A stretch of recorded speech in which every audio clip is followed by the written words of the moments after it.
रंजीत कौर ने कहा कि हमें अपने बेटे की शहादत पर स्वागत है आपका न्यूज़ जम्मू कश्मीर लद्दाख हिमाचल में। मैं हूं विशाल और आप देख रहे हैं धार भी रफ्तार भी। पीएम नरेंद्र मोदी फ्रांस और यूएई के दौरे पर हुए रवाना। 13-14 जुलाई तक फ्रांस के दौरे पर रहेंगे पीएम। बैस्टिल डे परेड पे मुख्य अतिथि होंगे पीएम मोदी। प्रधानमंत्री मोदी 15 जुलाई को अबुधाबी का दौरा करेंगे। प्रधानमंत्री संयुक्त अरब अमीरात के राष्ट्रपति और अबुधाबी के शासक महामहिम शेख मोहम्मद बिन जायद अल नाहयान के साथ करेंगे बातचीत। पुलवामा में एनआईए की छापेमारी। टेरर फंडिंग मामले में एनआईए की हो रही है कार्रवाई। श्रीनगर के हैदरपुरा में हालात सामान्य। इलाके की घेराबंदी कर दी गई खत्म। इलाके में आतंकियों के छिपे होने की थी खबर। चलाया गया था तलाशी अभियान। पुलिस ने सुरक्षा बलों के साथ मिलकर बड़गाम में प्रतिबंधित आतंकी संगठन लश्कर तैयबा से जुड़े 5 आतंकवादी सहयोगियों को गिरफ्तार किया और उनके कब्जे से आपत्तिजनक सामग्री बरामद की। सभी बरामद सामग्रियों को आगे की जांच के लिए केस रिकॉर्ड में ले लिया गया है। अनुच्छेद 370 को हटाए जाने के विरोध में दायर अर्जियों पर सुप्रीम कोर्ट की हामी का पीडीपी अध्यक्ष महबूबा मुफ्ती ने स्वागत किया है। महबूबा मुफ्ती ने कहा है कि कश्मीर में सब कुछ ठीक है, ये दिखाने के लिए सीजेआई को यहां दौरा कराया गया, लेकिन मुझे आशा और विश्वास है कि सुप्रीम कोर्ट से इंसाफ मिलेगा। प्रधानमंत्री और गृह मंत्री को अपमानजनक नाम से बुलाने पर भाजपा पीडीपी अध्यक्ष महबूबा मुफ्ती के खिलाफ मानहानि का मुकदमा दायर करेगी। बीजेपी के वरिष्ठ नेता और प्रवक्ता अल्ताफ ठाकुर ने कहा कि धारा 370 को बीजेपी ने अकेले नहीं हटाया, बल्कि 300 से ज्यादा सांसदों के वोट से ऐसा किया गया। कांग्रेस ने श्रीनगर में मौन सत्याग्रह किया। एआईसीसी के संयुक्त सचिव मनोज यादव का कहना है कि राहुल गांधी मामले में गुजरात में जो हुआ वो अभूतपूर्व है। सीडब्ल्यूसी सदस्य तारिक हमीद कारा का कहना है कि कांग्रेस 370 पर असमंजस में है, लेकिन इसे हटाए जाने के खिलाफ है। जम्मू कश्मीर कांग्रेस अध्यक्ष वकार रसूल वानी का कहना है कि राहुल गांधी के खिलाफ झूठा मामला बनाया जा रहा है। उन्होंने कहा कि उन्हें कोर्ट से न्याय की उम्मीद है। वकार वानी ने आर्टिकल 370 पर भी अपनी राय रखी। जम्मू में जम्मू कश्मीर कांग्रेस ने एक दिवसीय मौन सत्याग्रह किया। यह कार्यक्रम सतावनी चौक समूह पे हुआ। राहुल गांधी के समर्थन और एकजुटता के लिए मौन सत्याग्रह का आयोजन किया गया, जिसमें जम्मू कश्मीर कांग्रेस अध्यक्ष वकार रसूल वानी और रमन भल्ला समेत पार्टी के कई वरिष्ठ नेता शामिल हुए। कांग्रेस नेताओं ने आरोप लगाया कि केंद्र सरकार ने अपनी विभिन्न केंद्रीय एजेंसियों के जरिए विपक्ष की आवाज दबा दी है। वकार रसूल वानी ने न्यूज 18 से बात करते हुए कहा कि वो सरकार की ऐसी दमनकारी नीतियों को बर्दाश्त नहीं करेंगे और आने वाले दिनों में इसके खिलाफ आवाज उठाते रहेंगे।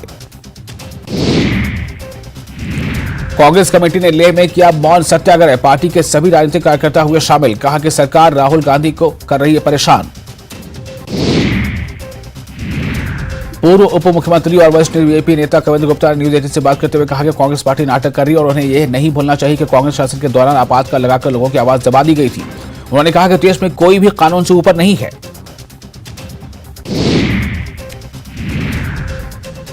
अमरनाथ यात्रियों का 10वां जत्था सुरक्षा व्यवस्था के बीच कल यात्री निवास जम्मू से रवाना हुआ। 3128 यात्री बालटाल के रास्ते यात्रा के लिए रवाना हुए, जबकि 4677 यात्री पहलगाम मार्ग से तीर्थ यात्रा के लिए रवाना हुए। पिछले 11 दिनों के दर्शन के दौरान कुल 1,37,355 यात्रियों ने बाबा बर्फानी के दर्शन किए।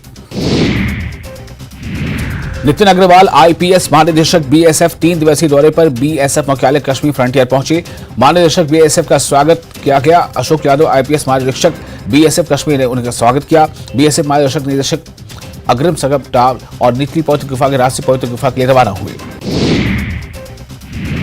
नितिन अग्रवाल ने विभिन्न सुरक्षा बलों के जवानों के साथ बातचीत की और मार्ग पर सुरक्षा व्यवस्था की समीक्षा की। इसके बाद उन्होंने पूजा अर्चना की और श्री अमरनाथ जी के दर्शन किए। बीएसएफ जवानों के साथ बातचीत के दौरान डीजी ने उच्च स्तर की व्यावसायिकता की सराहना की और उन्हें किसी भी स्थिति के लिए सतर्क रहने के लिए प्रोत्साहित किया। रामबन जिले में जम्मू श्रीनगर राष्ट्रीय राजमार्ग पर यातायात व्यवस्था छठे दिन भी सामान्य रूप से जारी रही। पिछले दिनों हुई बारिश के दौरान पंथियाल और सैरी में सड़क धंसने से राष्ट्रीय राजमार्ग पर यातायात बंद रही। घाटी में तेल जैसी आवश्यक वस्तुओं की कमी की वजह से मालवाहक वाहनों और तेल टैंकरों को जम्मू और उधमपुर से घाटी की ओर रवाना किया गया। जम्मू कश्मीर में एलओसी के दोनों तरफ खोई हुई विरासत को फिर से बनाने की कोशिशें चल रही है। इस संबंध में अधिकृत कश्मीर में नागरिक समाज सराहनीय कार्य कर रहा है। शारदा देश के सबसे पुराने विश्वविद्यालय को पुनर्जीवित करने की पहल की गई है। इस संबंध में सदियों पुराने चिनार को साक्षी मानकर विश्वविद्यालय का साइन बोर्ड लगाया गया। जम्मू नगर निगम के मेयर ने बुजुर्गों, विकलांगों और विधवाओं के लिए पेंशन योजनाओं को लेकर मीडिया से बात की। इन पेंशन धारकों को लेकर कुछ मुद्दे उठाए गए। बुजुर्ग, विधवाओं और विकलांगों की पेंशन कुछ महीनों से रोक दी गई है, जिससे उन्हें दिक्कतों का सामना करना पड़ रहा है। स्वच्छ सर्वेक्षण मिशन में श्रीनगर जिले को देश भर के शीर्ष 10 जिलों में शामिल किया गया। उपायुक्त श्रीनगर इलासाद असद ने कहा है कि स्वच्छ भारत मिशन 2 के तहत जिले के सभी गांवों ने अपने लक्ष्य हासिल कर लिए हैं और श्रीनगर शीर्ष 10 जिलों में शामिल हो गया है। पीडीपी महासचिव गुलाम नबी हाजुरा ने खुलकर बीजेपी पर आरोप लगाया। उन्होंने कहा कि सरकार जम्मू कश्मीर के साथ साथ पूरे देश में विपक्षी दलों की आवाज दबा रही है और इसके लिए वो NIA, SIA और ED जैसी विभिन्न एजेंसियों का इस्तेमाल कर रही है। समान नागरिक संहिता पर एक सवाल के जवाब में हाजुरा ने कहा कि किसी भी धर्म के लोग समान नागरिक संहिता के लिए तैयार नहीं हैं, क्योंकि सबका अपना अपना धार्मिक कानून है जिसमें उनके जीवन प्रणाली के बारे में सब कुछ लिखा हुआ है और भारत का संविधान भी धार्मिक अधिकारों से छेड़छाड़ की इजाजत नहीं देता। सांबा जिले के पहाड़ी इलाके के सुंब की गांव पटियारी में गांव के नजदीक संदिग्ध तौर पर एक बिजली का उपकरण देखे जाने के बाद स्थानीय लोगों द्वारा इसकी जानकारी सांबा पुलिस को दी गई, जिसके बाद पुलिस ने सारे इलाके की घेराबंदी कर दी और बम निरोधक दस्ते की टीम को मौके पर बुलाया गया। बम निरोधक दस्ते की टीम ने इस बिजली के उपकरण को अपने कब्जे में ले लिया है। इंडस्ट्रियल एस्टेट सोपोर के उद्योगपतियों ने औद्योगिक एस्टेट सोपोर को शेड्यूल के अनुसार बिजली की आपूर्ति नहीं करने के बिजली विकास विभाग के खिलाफ विरोध प्रदर्शन किया। उन्होंने कहा कि अनिर्धारित बिजली कटौती से नुकसान हो रहा है। इस वजह से विभिन्न औद्योगिक इकाइयों में काम करने वाले श्रमिक अपनी नौकरी खोने के कगार पर हैं। डोडा जिले के नालवा घाट रोड पर एक तेंदुए ने काफी दहशत फैला रखी है। लोगों का कहना है कि तेंदुए की वजह से उन्हें इलाके में घूमने में डर लगता है। हज पर गई बिना महरम की महिलाएं अब वापस लौट रही हैं। 101 महिलाएं दिल्ली हवाई अड्डे पर लौट आई हैं, जिसमें 17 महिलाएं जम्मू कश्मीर की हैं। उधमपुर के डाबा स्थित गोल मार्केट में गैस सिलेंडर फटने से आग लगने की घटना घटी। हालांकि गनीमत यह रही कि इस घटना में कोई जान हानि नहीं हुई है। बाजार में आग लगने की सूचना मिलने पर पुलिस मौके पर पहुंची। दमकल कर्मियों ने आग पर काबू पा लिया। मेंढर उपमंडल के सीमावर्ती क्षेत्र साकरा में एक 20 वर्षीय युवती की नदी में डूबकर मौत हो गई। पुलिस सूत्रों ने बताया कि महनाज अख्तर बुधवार दोपहर नदी में डूब गई। पुलिस ने बताया कि घटना की सूचना मिलते ही आवश्यक कार्रवाई शुरू कर दी गई है। कुछ घंटों के बाद लड़की का शव नदी से बरामद कर लिया गया। आम आदमी पार्टी के गुलबर्ग निर्वाचन क्षेत्र प्रभारी उल्फत अली मीर ने प्रशासन से टनमर्ग के रतनीपुरा चंडीलोरा सड़क की मरम्मत करने की अपील की है। उल्फत अली मीर का कहना है कि चंडीलोरा रतनीपुरा के रास्ते सड़क मरम्मत का काम कई महीने पहले शुरू किया गया था, लेकिन कुछ कारणों से 1.5 महीने से इस सड़क पर कोई काम नहीं हो रहा है। सड़क सही नहीं होने से लोगों और खासकर राहगीरों को भारी परेशानियों का सामना करना पड़ रहा है। उल्फत अली ने संबंधित अधिकारियों से सड़क पर जल्द काम फिर से शुरू करने की अपील की है। द्रास उपमंडल के सभी राजनीतिक दलों और हितधारकों ने डाक बंगला द्रास में एक संवाददाता सम्मेलन आयोजित किया, जिसमें आरोप लगाया गया कि द्रास उपमंडल की उपेक्षा की गई और उसे जिले का दर्जा नहीं दिया गया है। इस प्रेस कॉन्फ्रेंस में राजनीतिक दल के सदस्य शामिल हुए। शेर कश्मीर स्पोर्ट्स स्टेडियम की पवेलियन बिल्डिंग जर्जर हो गई है। इसे लेकर खेल से जुड़े स्थानीय लोगों में चिंता है। पद्मश्री फैसल अली ने न्यूज 18 के साथ अपने विचार साझा किए। डीसी उवैस अहमद ने कहा कि जल्द ही इंडोर स्टेडियम बनेगा। लद्दाख के उपराज्यपाल डॉक्टर बीडी मिश्रा ने शगरान चोचट कोंगमा में आयोजित दूसरे CEC कप पोलो टूर्नामेंट के उद्घाटन समारोह में मुख्य अतिथि के रूप में भाग लिया। इस मौके पर उपराज्यपाल ने लद्दाख के विकास और क्षेत्र के सभी संस्कृति, विरासत और परंपराओं को बढ़ावा देने के लिए LHDC की पहल की सराहना की। हिमाचल प्रदेश में बारिश और बाढ़ से मची तबाही के बाद राहत बचाव के कार्य की निगरानी के लिए सीएम सुखविंदर सिंह सुक्खू कुल्लू में कैंप किए हुए हैं। यहां से उन्होंने पहले लाहौल स्पीति का दौरा किया, जिसमें उन्होंने चंद्रताल समेत बाढ़ प्रभावित इलाके का एरियल सर्वे भी किया। चंद्रताल में फंसे लोगों को बचाने के लिए कुल्लू, मनाली और काजा की तरफ से कोशिशें की जा रही हैं। लाहौल स्पीति के बाद सीएम ने मनाली का दौरा किया और मनाली में बाढ़ से हुए नुकसान का जायजा लिया। मंडी दौरे के दौरान सीएम ने सबसे पहले भ्यूले स्थित ब्यास सदन और मंडी गुरुद्वारा साहिब में स्थापित राहत शिविरों में बाढ़ पीड़ितों से मुलाकात की। इस मौके पर उन्होंने शिविरों में रह रहे बाढ़ पीड़ितों को 25-25 हजार रुपए देने की घोषणा की। सीएम सुक्खू ने पंडोह में पीड़ित परिवारों को 1-1 लाख रुपए देने की घोषणा की है। सीएम ने कहा कि मंडी के पंडोह में बाढ़ और बारिश से बड़े स्तर पर दुकानों और मकानों को नुकसान पहुंचा है। नेता प्रतिपक्ष जयराम ठाकुर ने पंडोह में बाढ़ प्रभावित इलाके का दौरा किया और राहत बचाव कार्य का जायजा लिया। यहां नेता प्रतिपक्ष ने BBMB से एकाएक पानी छोड़ने को लेकर सवाल किए। मंडी विधायक अनिल शर्मा ने भारी बारिश से हुए नुकसान को लेकर चिंता जताई। मंडी में भारी बारिश से त्राही त्राही मची हुई है। मनाली में डिप्टी सीएम मुकेश अग्निहोत्री ने बाढ़ प्रभावित क्षेत्रों का दौरा किया और बाढ़ पीड़ितों से मुलाकात की और पीड़ितों को हर संभव मदद का भरोसा दिया। सिस्सू से मनाली और फिर कुल्लू पहुंचने पर बच्चों ने मुख्यमंत्री सुक्खू का आभार जताया। लग वैली के राजकीय वरिष्ठ माध्यमिक विद्यालय के ये 50 बच्चे सिस्सू में फंसे थे, जिन्हें सीएम ने प्राथमिकता के आधार पर सिस्सू से रेस्क्यू करवाया है। मंडी के पंचवक्त महादेव मंदिर का सैलाब कुछ नहीं बिगाड़ पाया। मंदिर का एक तिनका भी अपने साथ व्यास नदी नहीं ले जा सकी। कई सौ सालों की तरह आज भी पंचवक्त महादेव मंदिर वैसे के वैसे ही खड़ा है। बता दें कि यह मंदिर हाल में व्यास नदी की प्रचंड लहरों में पूरा डूब गया था। मंडी मनाली मार्ग बाधित होने की वजह से कुल्लू में पेट्रोल डीजल की किल्लत होने लगी है, जिसके बाद प्रशासन ने यहां पेट्रोल डीजल की राशनिंग शुरू कर दी है। केंद्रीय मंत्री अनुराग ठाकुर ने अपना एक वीडियो ट्वीट किया है, जिसमें वो हैंडपंप चलाते दिखाई दे रहे हैं। यह वीडियो 14,000 फीट की ऊंचाई पर मौजूद डिबरिंग गांव का है, जो मनाली लेह हाईवे पर मौजूद है। वीराने में इतनी ऊंचाई पर हैंडपंप देखकर अनुराग ठाकुर पानी की जांच करने के लिए हैंडपंप चलाने लगे। इस दौरान उन्होंने एक शख्स को पानी पीने को भी कहा और फिर पानी पी। ट्विटर पर यह वीडियो पोस्ट करते हुए अनुराग ठाकुर ने लिखा, 14,000 फीट की ऊंचाई पर मनाली लेह हाईवे पर डिबरिंग गांव में हैंडपंप चला के मीठा पानी पीना एक अलग अनुभूति दे गया। कैबिनेट मंत्री विक्रमादित्य सिंह और कांग्रेस प्रदेश अध्यक्ष प्रतिभा सिंह ने मंडी में विभिन्न बाढ़ प्रभावित क्षेत्रों का दौरा करते हुए वहां के हालात की समीक्षा की।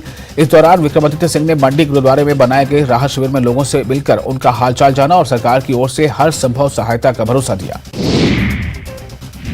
विक्रमादित्य सिंह ने कहा कि ऐसी परिस्थितियों में हमें घबराना नहीं है। सरकार की ओर से लोगों की हर संभव सहायता की जा रही है और केंद्र सरकार से भी सहयोग मांगा जा रहा है। इसके अलावा सीएम सुक्खू की ओर से इस त्रासदी के बारे में प्रधानमंत्री के साथ भी चर्चा की है। वहीं मौके पर सांसद प्रतिभा सिंह ने कहा कि 48 घंटे से ज्यादा हुई लगातार बारिश से कुल्लू और मंडी जिले में करोड़ों रुपए का नुकसान हुआ है। उन्होंने कहा कि बाढ़ प्रभावितों की सरकार और प्रशासन की ओर से हर संभव सहायता की जा रही है। धर्मशाला में पंडो बांध से पानी छोड़े जाने के कारण पौंग झील का जलस्तर काफी ऊंचा हो गया है और मौजूदा समय में पौंग झील में 55,557 क्यूसेक पानी की आमद हो रही है, जबकि पौंग पावर हाउस की टरबाइनों के माध्यम से 18,324 क्यूसेक पानी छोड़ा जा रहा है। अभी तक पौंग झील का जलस्तर खतरे के निशान से 26 फीट नीचे है। वहीं पौंग बांध में 1,410 फीट तक पानी संग्रहण करने की क्षमता है, लेकिन जलस्तर 1,390 फीट पहुंचने पर खतरे के निशान को छू जाता है। हिमाचल प्रदेश में लगातार हो रही बारिश की वजह से हिमाचल के चलने वाले 3,600 रूट में से 1,100 बस रूट अभी भी बहाल नहीं हो पाए हैं। एचआरटीसी के बेड़े में 3,500 बसें हैं, जिनमें से 316 बसें अभी भी लैंडस्लाइड की वजह से जगह जगह फंसी हुई हैं। एचआरटीसी के प्रबंध निदेशक रोहन चंद ठाकुर ने बताया कि पिछले 24 घंटों के दौरान 220 बस रूट बहाल हो गए हैं। इस दौरान 300 बसों को भी निकालकर सुरक्षित जगह पहुंचाया गया है। वहीं 1,100 बंद रूट में सबसे ज्यादा 335 रूट कुल्लू में ठप पड़े हैं। इन सब के बावजूद एचआरटीसी के लिए राहत भरी बात यह है कि बारिश के रौद्र रूप में एचआरटीसी बसों को कोई नुकसान नहीं पहुंचा है। हालांकि बस अड्डों को जरूर नुकसान हुआ है। वहीं शिमला चंडीगढ़ रूट पर भी बस सेवा बहाल कर दी गई है। जैसे ही सड़कें ठीक होती हैं, बस रूट बहाल कर दिए जाएंगे। उप मुख्यमंत्री मुकेश अग्निहोत्री ने कहा कि हिमाचल प्रदेश में बाढ़ से 4,000 करोड़ से अधिक रुपए का नुकसान हुआ है, जिसे केंद्र सरकार बाढ़ से हुए नुकसान को राष्ट्रीय आपदा घोषित करे।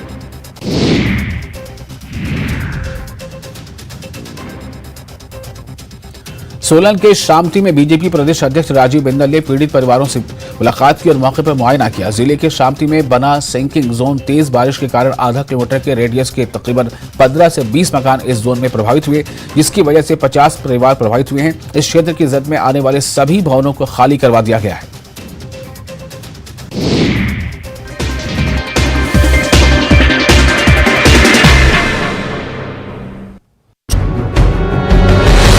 गुरदीप सिंह के पिता ने बताया कि उनके बेटे ने 6 जुलाई 1999 में करगिल युद्ध में दुश्मनों को मुंह तोड़ जवाब देते हुए शहादत को गले लगाया था। मेले के हनुमान मंदिर में स्थापना दिवस मनाया गया। इस मौके पर भोलेनाथ के मंदिर की स्थापना की गई। पिछले 3 दिन से विशेष पूजा अर्चना चल रही थी, जिसमें बनारस और काशी के विद्वान पंडित मौजूद थे। फाइनेंशियल क्राइम यूनिट करगिल ने एम्प्लॉइज ज्वाइंट एक्शन कमेटी के सहयोग से 13 विभागों के कर्मचारियों के साथ प्रेस कॉन्फ्रेंस हॉल बारू में एक दिवसीय जागरूकता कार्यक्रम आयोजित किया। कार्यक्रम में वरिष्ठ अधिकारियों के अलावा 13 विभागों के 150 कर्मचारियों ने भाग लिया। प्रतिभागियों को विभिन्न कानूनों से अवगत कराया गया। बौद्ध धर्मगुरु दलाई लामा के 88वें जन्म दिवस पर मैक्लोडगंज में शानदार जश्न मना। जश्न में सीएम सुखविंदर सिंह सुक्खू भी शामिल हुए। दलाई लामा के जन्मदिन पर यहां देश ही नहीं बल्कि दुनिया भर के बौद्ध धर्मावलंबी पहुंचे थे, अनुयायी पहुंचे थे, जिन्होंने उनकी लंबी उम्र के लिए प्रार्थना की। वहीं लद्दाख बौद्ध एसोसिएशन ने दलाई लामा के 88वें जन्मदिन के उपलक्ष्य में जेवेसलशे में समारोह का आयोजन किया। एलबी अध्यक्ष ने दलाई लामा को उनके 88वें जन्मदिवस पर शुभकामनाएं दी और सभी लोगों से 10 जुलाई को दलाई लामा की लेह यात्रा का गर्मजोशी से स्वागत करने का आग्रह किया। उधमपुर में मजदूर दस्तकार यूनियन ने बड़े पैमाने पर धरना प्रदर्शन किया। एलजी प्रशासन ने उनकी लंबित मांगों को पूरा करने की मांग को लेकर विश्वकर्मा मंदिर परिसर में प्रदर्शन किया। मीडिया से बात करते हुए एमडीयू के जिला अध्यक्ष दर्शन कुमार ने कहा कि मजदूरों को उनकी बेटियों की शादी के लिए दी जाने वाली सहायता बंद कर दी गई है, जिसे दोबारा शुरू किया जाना चाहिए। उन्होंने ये भी कहा कि मजदूरों को 500 रुपए पेंशन दी जाए, साथ ही जिले के सभी मजदूरों का पंजीकरण कराया जाए ताकि उन्हें सरकारी लाभ मिल सके। पुंछ के बफलियाज ब्लॉक में प्रधानमंत्री ग्रामीण सड़क योजना में मंजूर 6 किलोमीटर सड़क 4 वर्ष में भी नहीं बनाई जा सकी। 4 वर्ष में सिर्फ 2.5 किलोमीटर सड़क की कटाई हो सकी है। यही वजह है कि यहाँ के आधा दर्जन गांव के हजारों लोगों को परेशानियों का सामना है। बीडीसी सदस्य का आरोप है कि सड़क न होने से कई लोगों ने अपनी जान गंवाई है। उन्होंने कहा कि इतनी बड़ी समस्या है लेकिन किसी स्तर पर सुनवाई नहीं हो रही है। यहाँ के लोगों ने उप राज्यपाल मुख्य सचिव के प्रति आक्रोश।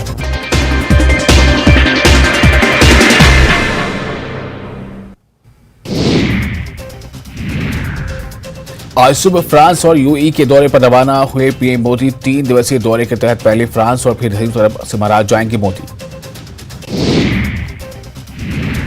पाकिस्तान के उत्तरी बलूचिस्तान में आतंकी हमला, 5 पाकिस्तानी सैनिकों की मौत पर और 5 घायल, 3 आतंकियों को मार गिराने का पाकिस्तानी सेना का दावा। बंगाल पंचायत चुनाव टीएमसी की प्रचंड जीत, दूसरे स्थान पर रही बीजेपी। जीत के बाद ममता बनर्जी ने बीजेपी, कांग्रेस और सीपीआईएम पर एक साथ बोला हमला। दिल्ली पर मंडरा रहा बाढ़ का खतरा, यमुना का लेवल खतरे के निशान से काफी ऊपर। सीएम केजरीवाल ने अमित शाह को लिखा लेटर। बेंगलुरु में 17 और 18 जुलाई को विपक्षी दलों की बैठक, इस बार बैठक में हो सकती हैं 24 पार्टियां शामिल। इंडियन यूनियन मुस्लिम लीग की भी एंट्री, आम आदमी पार्टी को लेकर सस्पेंस। समान नागरिक संहिता आया तो हिंदू भाइयों को होगी सबसे ज्यादा तकलीफ, ऑल इंडिया मजलिस से इत्तेहादुल मुस्लिमीन के चीफ असदुद्दीन ओवैसी का बयान। बीजेपी और आरएसएस पर भी साधा निशाना। दिल्ली में लगातार बढ़ रहा बाढ़ का खतरा, यमुना का जलस्तर 207.49 तक पहुंच गया है। 1978 में आई दिल्ली में बाढ़ का रिकॉर्ड टूट सकता है। हथनीकुंड बैराज से भी पानी छोड़ा जा रहा है।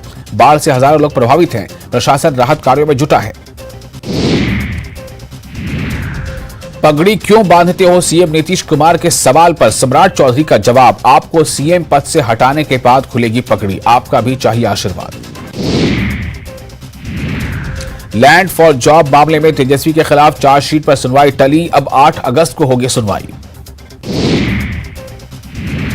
चार्जशीट को लेकर इस्तीफे की मांग पर बीजेपी पर भड़के डिप्टी सीएम तेजस्वी यादव, कहा 6 साल से क्यों चुप रही बीजेपी। शिक्षक भर्ती भ्रष्टाचार और अपराध के मुद्दे पर सरकार के खिलाफ बीजेपी का हल्ला बोल, आज गांधी मैदान से विधानसभा तक मार्च। आंदोलन करने वाले शिक्षकों के खिलाफ कार्रवाई पर एसीएस के पाठक पर भड़का माध्यमिक शिक्षक संघ, सीएम से तत्काल प्रभाव से दंडात्मक कार्रवाई रोकने की अपील। मानसून सत्र का तीसरा दिन भी चढ़ा हंगामे की भेंट, बिहार विधानसभा में बीजेपी विधायक ने तेजस्वी के सामने उछाली कुर्सी, पेपर भी फाड़कर फेंका। गोपालगंज में जब्त ट्रकों की निगरानी में लगे चौकीदार का अपहरण कर पिटाई के बाद बालू माफिया ने सड़क पर फेंका, सदर अस्पताल में चल रहा इलाज। बिहार के लाल ईशान किशन ने टेस्ट मैच में किया डेब्यू, वेस्टइंडीज के खिलाफ पहले टेस्ट मैच में मिला मौका। मुजफ्फरपुर में शराब के नशे में लुंगी बनियान में स्कूल पहुंचा हेडमास्टर, महिला शिक्षिका के साथ अश्लील हरकत का भी आरोप, पुलिस ने किया गिरफ्तार। पटना में अपनी मांगों को लेकर प्रदर्शन कर रहे किसान सलाहकारों पर लाठीचार्ज, पुलिस ने दौड़ा कर पीटा। अररिया के खजूरी बाजार में जल जमाव के विरोध में लोगों का अनोखा प्रदर्शन, सड़क पर धान की रोपनी कर जताया विरोध। पश्चिमी सिंहभूम में नक्सली मुठभेड़ से पहले 3 आईईडी बम बरामद। तीनों बमों को सुरक्षा बलों ने विस्फोट कर किया नष्ट। गिरिडीह पुलिस पर धनबाद के युवक का फर्जी एनकाउंटर करने का आरोप। रांची में रिम्स में इलाज के दौरान मौत। रांची में मुख्यमंत्री हेमंत सोरेन ने नीति आयोग के साथ की बैठक। झारखंड की विकास योजनाओं पर हुई चर्चा। भोपाल में सीएम हाउस में बीजेपी विधायक दल की बैठक। चुनावी रणनीति पर चर्चा। आपसी समन्वय के साथ विजय संकल्प में जुटने की तैयारी। मध्य प्रदेश में 5 दिन का मानसून सत्र 2 दिन में खत्म। हंगामे के बीच सप्लीमेंट्री बजट पेश। आदिवासियों और महाकाल लोक के मुद्दे पर भी विपक्ष का हंगामा। जिला पंचायत अध्यक्ष से लेकर पंच सरपंच तक का बढ़ा मानदेय। शिवराज कैबिनेट का फैसला। 2 करोड़ से कम कमाई वाले टोल महिला सहायता समूह को देने की मंजूरी। प्री नर्सिंग चयन परीक्षा के रिजल्ट पर हाईकोर्ट की रोक। सरकार को लगाई फटकार। कहा हद हो गई, पिछले सत्र के अब करा रहे एग्जाम। मध्य प्रदेश में झमाझम बारिश का दौर। उज्जैन में उफान पर छिपरा। कई मंदिर जलमग्न। रतलाम में केदारेश्वर हरि मंदिर में भी पानी ही पानी। ग्वालियर में अक्षय हत्याकांड में 10,000 का इनामी आरोपी उपदेश रावत गिरफ्तार। मुख्य आरोपी समेत दूसरे आरोपी अभी भी फरार। 10 जुलाई को अक्षय की गोली मारकर की गई थी हत्या। शाजापुर में सरकारी स्कूल में चाकूबाजी। एक छात्र घायल। बच्चों के बीच हुआ था विवाद। दमोह में जेलर की शानदार पहल। मासूम बच्ची का स्कूल में कराया दाखिला। जेल में बंद माता पिता के साथ रहती थी बच्ची। रायपुर में सीएम भूपेश बघेल ने किया मौन सत्याग्रह। सिंहदेव, कुमारी शैलजा मरकाम समेत तमाम दिग्गज नेता हुए शामिल। केंद्र की बीजेपी सरकार पर लगाया लोकतंत्र खत्म करने के साजिश का आरोप। दीपक बैज को जन्मदिन से ठीक पहले मिला तोहफा। बस्तर सांसद बनाया गया। छत्तीसगढ़ प्रदेश कांग्रेस अध्यक्ष मोहन मरकाम की हुई छुट्टी। एस्मा लगाए जाने के खिलाफ छत्तीसगढ़ के संविदा स्वास्थ्य कर्मियों ने किया जल सत्याग्रह। नियमितीकरण के लिए अनिश्चितकालीन हड़ताल जारी। प्रदेश सरकार पर लगाया वादा खिलाफी का आरोप। कोरबा के मानिकपुर चौकी क्षेत्र में सब्जी व्यापारी के घर से हुई टमाटर की चोरी। व्यापारी की शिकायत पर पुलिस जांच में जुटी। जिले में 120 रुपए किलो बिक रहा टमाटर। राजधानी रायपुर में समस्या बनी जलभराव से निजात दिलाने के लिए खोदी गई सड़क। नाला बनाने के लिए नगर निगम ने खोदी सड़क। जगह जगह गड्ढे परेशानी का सबब। मनेंद्रगढ़ के रिहायशी इलाके में भालू के आने से हड़कंप। भालू ने लोगों को दौड़ाया। मौके पर पहुंची वन विभाग की टीम। राहुल गांधी के समर्थन में जयपुर में कांग्रेस का मौन सत्याग्रह। शहीद स्मारक पर कांग्रेस नेताओं ने किया प्रदर्शन। पीसीसी चीफ डोटासरा बोले राहुल की सदस्यता भी बहाल होगी और सुप्रीम कोर्ट से न्याय भी मिलेगा। चुनाव से पहले एक्शन मोड में सीएम अशोक गहलोत। सीएमआर में आज पेंशनर्स मेले का आयोजन। लाभार्थियों से करेंगे मुलाकात। झुंझुनू में किसानों से वादा खिलाफी के मुद्दे को लेकर बीजेपी ने भरी हुंकार। किसानों के साथ मिलकर निकाली ट्रैक्टर रैली। सीपी जोशी बोले कांग्रेस ने किसानों के साथ किया धोखा। दौसा हत्याकांड को लेकर सियासत तेज। महुआ में धरने पर बैठे सांसद किरोड़ी लाल मीणा। बड़ी संख्या में लोग धरने में मौजूद। भरतपुर में आमोली टोल फायरिंग मामले में सर्च ऑपरेशन के दौरान 4 आरोपी गिरफ्तार। बयाना के सूपा गांव में हुई बदमाशों और पुलिस की मुठभेड़। 2 बदमाशों के पैर में लगी गोली। चित्तौड़गढ़ में पीडब्ल्यूडी विभाग का एक्सीएन ट्रैप। उदयपुर एसीबी ने 4 लाख की रिश्वत लेते राजेंद्र प्रसाद लखारा को दबोचा। परिवादी ठेकेदार से बिल पास करने की एवज में मांगी थी रिश्वत। दौसा में भी दिन दहाड़े फायरिंग। जीप में आग। बदमाशों ने बरसाई गोलियां। संजय गुर्जर को उतारा मौत के घाट। आरोपियों की तलाश में जुटी पुलिस। पूछताछ के लिए गजसिंहपुर लाया गया गैंगस्टर ऋतिक बक्सर। फाइनेंसर से 60 लाख की मांगी थी फिरौती। स्पेशल कमांडो और पुलिस जाब्ता तैनात।